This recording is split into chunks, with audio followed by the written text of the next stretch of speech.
Fala, gente, tudo bem? Então, hoje a gente vai continuar com a nossa aula de independência, tá? Talvez ela seja um pouquinho mais rápida, que é só para dar uma concluída no assunto, tá? Para a gente falar mais de alguns tópicos importantes na independência, tá bom? Gente, começando aqui pela independência do México. O México ele vai ter umas conclusões bem interessantes, né, de independência. Mas vamos lá. Vou começar aqui pelo Padre Hidalgo, porque ele vai ser um padre que ele vai movimentar muito a população, tá? Ele vai na porta de uma igreja de Dolores, vai promover o que é conhecido como Grito de Dolores. Ele vai chamar a população para um levante para buscar a independência e defender mais liberdade para os mestiços e até mesmo para os escravos e tudo mais, tá? Então eu coloquei aqui num dos tópicos aqui, o Grito de Dolores, tá? Aqui, ó. Porque é como vai ficar conhecido, tá? Muito se especula o que ele falou, né? Nesse Grito de Dolores, só que teve efeito e passaram a ter um levante popular muito grande, seguido do Padre Hidalgo, tá? Os crioulos eles temiam muito esse levante popular, né? Então eles já ficaram ali meio espertos ali com o que isso podia acontecer no decorrer dessa história. Só que o que acontece? O Hidalgo e os populares tentaram dar um golpe na cidade do México, tentando tomar o poder para promover os seus ideais. Só que o que acontece? Eles são reprimidos, né? O Padre Hidalgo, infelizmente, ele vai ser capturado, né? As tropas, né, vão submeter esse levante popular e o Padre Hidalgo vai ser fuzilado, vai ser condenado, vai ser fuzilado. Só que mesmo o Padre Hidalgo morrendo, passou um tempo depois e veio um outro levante popular através de José Maria Morelos, tá? Esse novo levante ele também vai ser popular e também, de novo, os populares vão ser reprimidos e José Maria Morelos também vai ser morto, tá? Também vai ser condenado à morte. Só que o que acontece? Com o tempo, os crioulos começaram a ficar... Lembre-se que os crioulos eram uma elite, mas eles eram uma elite abaixo dos chapetones, ou seja, os chapetones eram os espanhóis mesmo, tá? Então os crioulos eles começaram, depois de tudo isso, os próprios crioulos começaram a querer a independência, tá? Depois de várias revoltas, um grupo de monarcas vai instaurar a independência no México, tá? E através de Agustín Iturbide, é um nome bem difícil mesmo. Só que o que acontece? Esse Agostinho vai assinar um tratado para promover essa independência do México. Só que o que acontece? Ele se autoproclama imperador, ele assina esse tratado com esses acordos, né? Só que ele não cumpre com esses acordos e 4 anos depois ele é deposto e aí a partir daí o México passa a ser uma república, tá? Então, para vocês verem como é que foi um processo bem conturbado, né? Veio o Padre Hidalgo foi morto, né? E depois veio José Maria Morelos, também com o levante popular, vai ser morto. E depois veio um terceiro, que é mais elitista, né? Vem da mão da elite, proclama, né, a independência. Só que Agostinho se torna imperador e depois é derrubado por conta de não cumprir com os acordos, tá? Agora a gente vai falar um pouquinho do processo de independência de Cuba. Cuba também é bem interessante, porque Cuba foi um dos últimos países a se tornar independente. Só que o que acontece?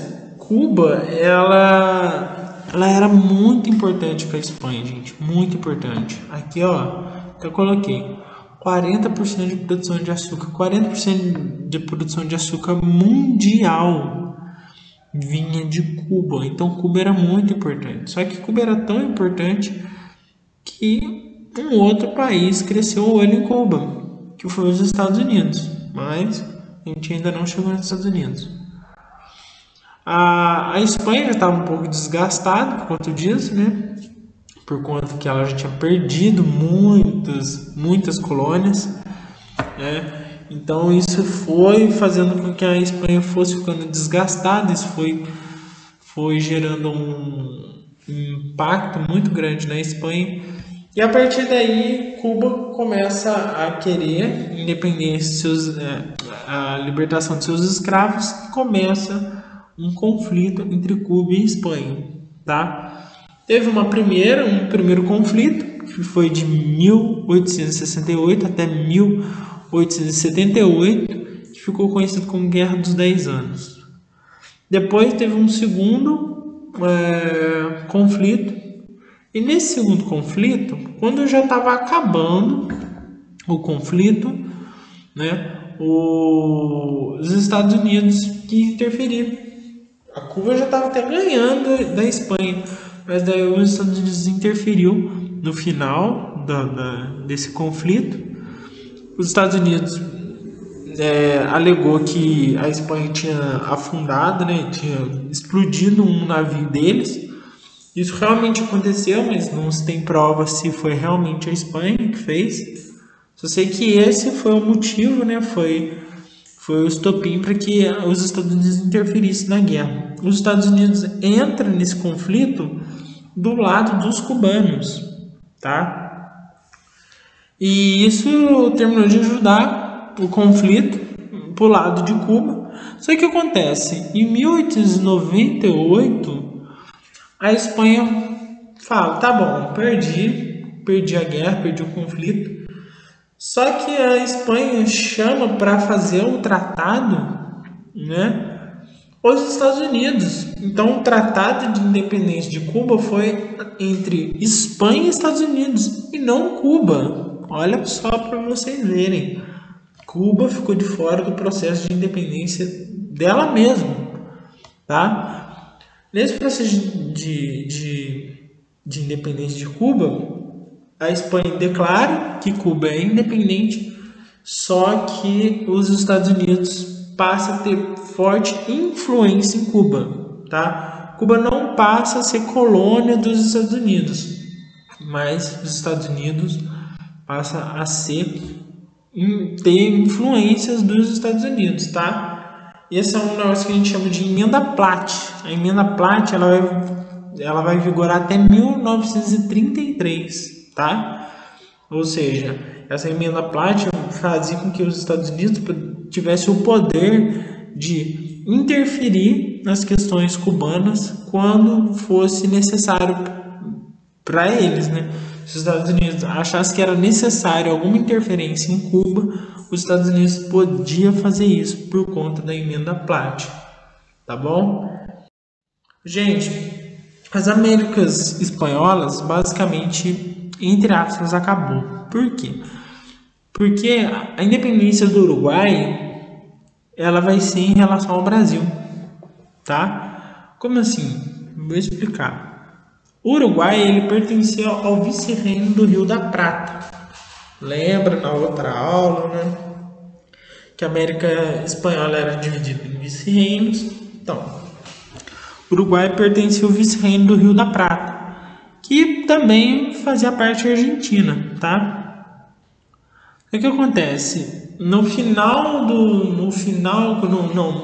começo do século XIX, surge um cara chamado José Artigas.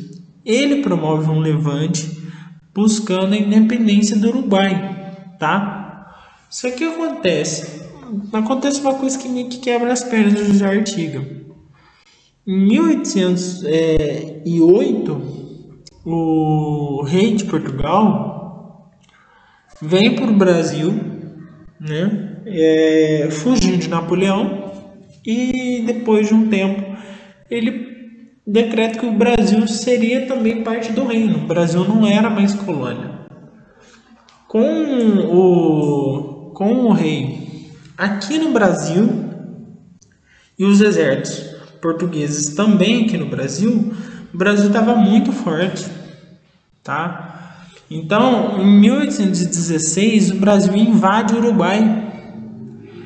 No que o Brasil invade o Uruguai, o Brasil anexa o Uruguai para ele, tá? Então, a partir de 1816 até 1828, o Uruguai vai pertencer ao Brasil, tá? Só que o que acontece? A Argentina não gostou muito disso, não.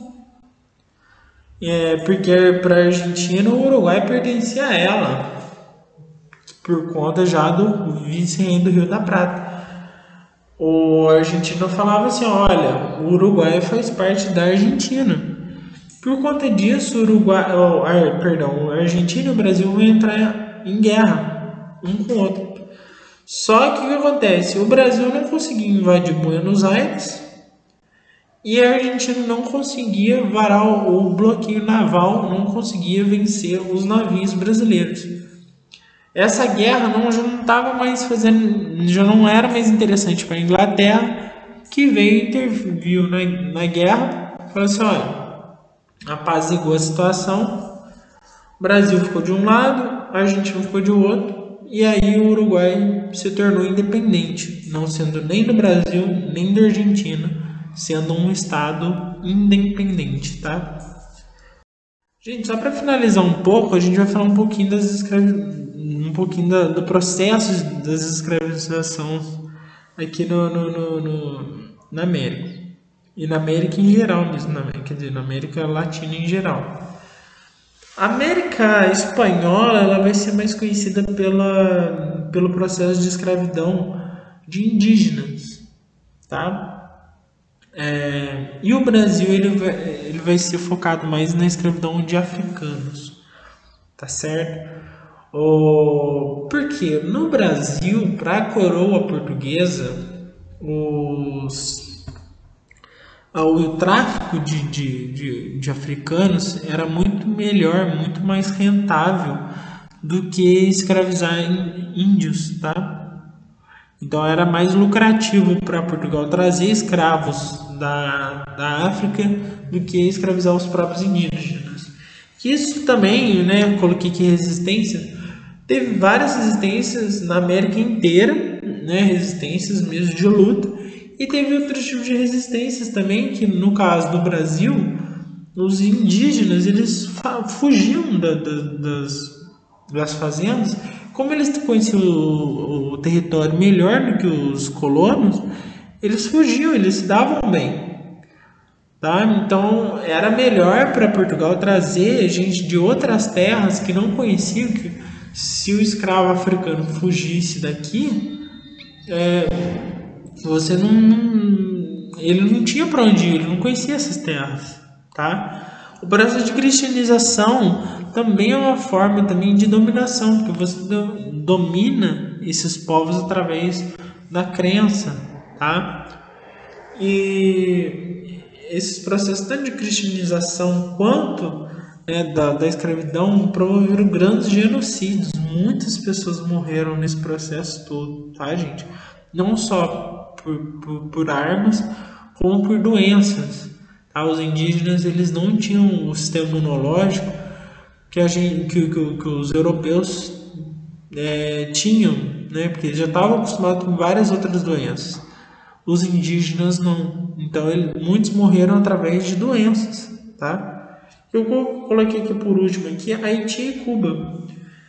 Só coloquei esses dois aqui porque eles foram. Haiti foi o primeiro país a libertar, né, a conseguir a independência dos escravos, e por último Cuba. Mas Cuba foi o último na América Espanhola, porque depois de Cuba veio o Brasil. O Brasil foi o último país em toda a América a decretar o fim da escravidão, tá? Gente, essa foi a nossa aula de independência. Espero que vocês tenham gostado. Qualquer dúvida vocês mandam para mim, tá? No WhatsApp, que eu vou respondendo para vocês, tá? Gente, um abração, fico com Deus, até semana que vem.